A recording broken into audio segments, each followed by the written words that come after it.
હે મમ્મી, ઓલા પપ્પા માંદા પડ્યા હતા, કહેતા હતા ત્રણ માતાજી. એ શું કહેતા હતા તમે?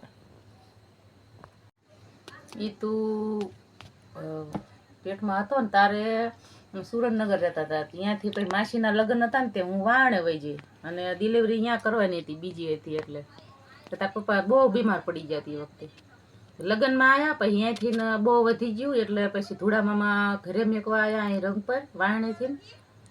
અને પછી તો તું નાનો થયો ને ત્યાં બધા સાનમાના વાતો કરવા માંડ્યા. ભૂપત રે એમ નથી કે હવે શું કરવું, કે દેવ જેવો દીકરો દીધો ને કોઈ ડોકાતાય નથી કે.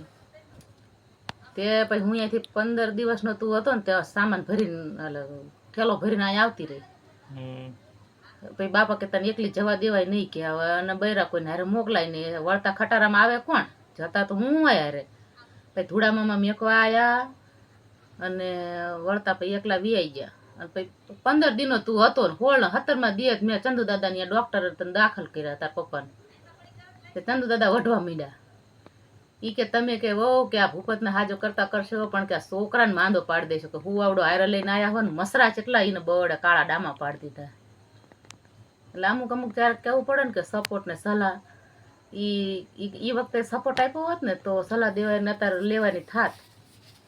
અને માતાજીનું તો એ વખતે એમ કહેતા હતા જ્યારે તું નાનો થયો ને તારે બરોબર જેદી નાનો થયો ને તે દી તે ભાન કીધું તાર પપ્પાએ જાગીને તરત કે બાપા કે